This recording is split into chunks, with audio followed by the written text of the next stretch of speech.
महाराज की नगरी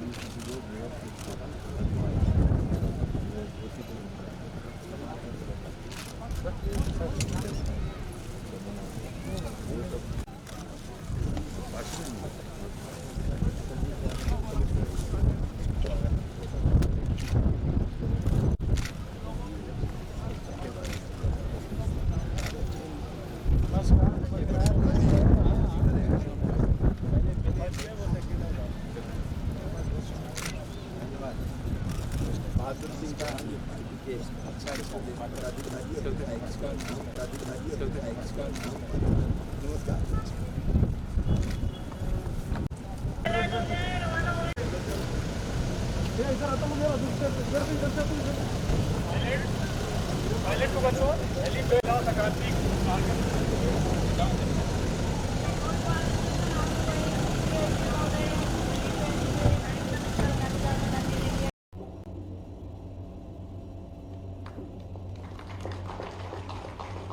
योगदान को देखते हुए आयुर्वेद महर्षि की मानद उपाधि से अलंकृत किया जाता है। केश जोशी जी को कि कृपया माननीय राज्यपाल मध्य प्रदेश जी के कर कमलों से स्मारिका का विमोचन करने हेतु पधारे एवं मेरा सविनय अनुरोध माननीय राज्यपाल जी से कि इसकी प्रथम प्रति माननीय राष्ट्रपति जी को भी भेंट करें।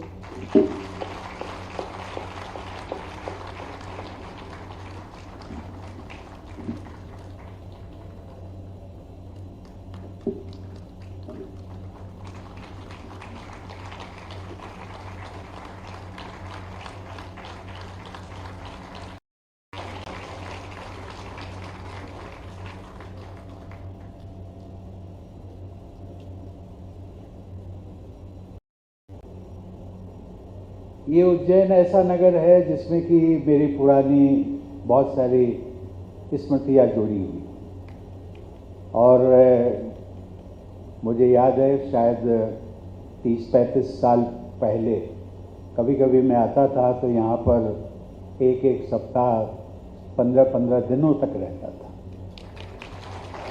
यहाँ की उज्जैन की गलियों से मैं बहुत पूरी तरह वाकिफ़ भी हूँ।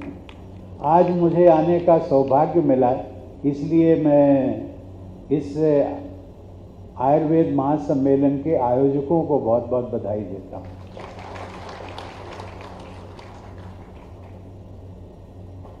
सचमुच में भारत गाँव का देश है और गाँव में जो पारंपरिक चिकित्सा की व्यवस्था है वो आज भी आयुर्वेदिक है।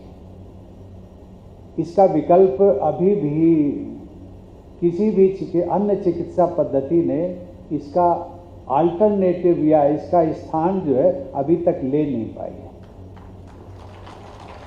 आज जब मैं सुन रहा था हमारे दो राजनेता आदरणीय मुख्यमंत्री जी और राज्यपाल महोदय, ये दोनों राजनेता जमीन से जुड़े हुए, ग्रामीण परिवेश से निकले और उन्होंने देखा है, अपनी अपनी बातों का अनुभव का आप सबके साथ उल्लेख किया और ये बात सच है। अब यदि मैं उसमें जाऊंगा तो मैं भी अपना उल्लेख करूंगा, लेकिन मैं करना नहीं चाहता हूं क्योंकि वो कई चीज़ें उसके साथ जुड़ जाती हैं।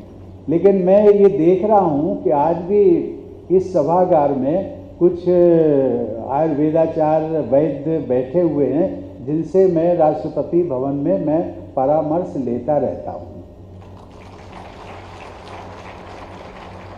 मंच पर भी हैं और इस सभागार में भी हैं। मैडम मुस्करा रही हैं। अवंतिका, प्रतिकल्पा और अमरावती जैसे पौराणिक नामों को धारण करने वाली यह नगरी योग, वेदांत, पर्व, उत्सव, धर्म, दर्शन, कला, साहित्य और आयुर्वेद ज्योतिष की नगरी है। यह नगरी कृष्ण और सुदामा को शिक्षा देने वाले महर्षि संदीपनी के गुरुकुल की नगरी है। यह भूमि भूत भावन भगवान महाकाल, मंगलकारी भगवान मंगलनाथ, योगी मत्स्येंद्रनाथ, सम्राट विक्रमादित्य, महाकवि कालिदास, महाकवि भास और भवभूति आदि जैसी अनेक महान विभूतियों की भूमि है।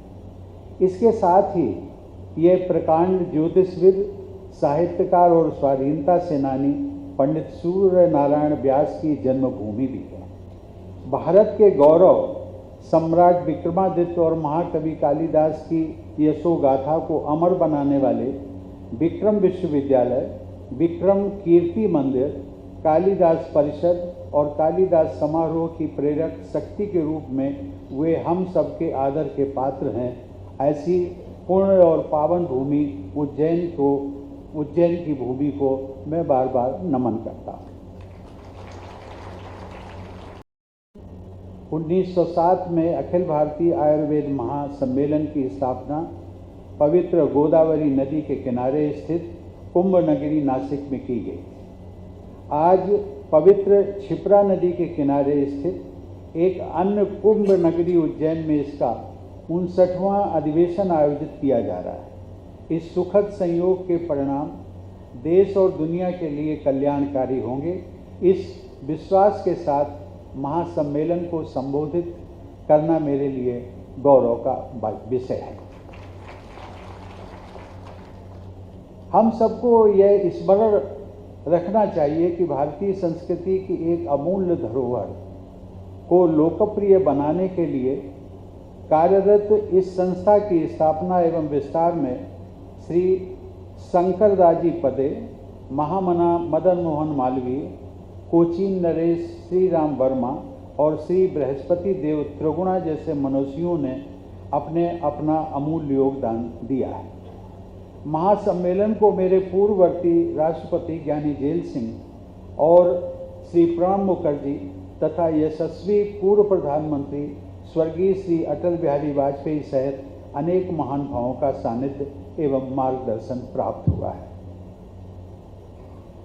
देवियों और सज्जनों, मुझे यह जानकर हर्ष हुआ कि अपने स्थापना काल से ही यह महासम्मेलन आयुर्वेद विज्ञान को भारत की राष्ट्रीय चिकित्सा पद्धति बनाने के लिए कार्य करता रहा है। संस्था के प्रयासों के परिणाम स्वरूप देश में कई महत्वपूर्ण राष्ट्रीय संस्थानों की स्थापना की गई। मुझे बताया गया है कि श्री बृहस्पति देव त्रिगुणा सहित अनेक आयुर्वेद विद्वानों ने विदेशों में भी आयुर्वेद के प्रचार प्रसार में महत्वपूर्ण भूमिका निभाई है।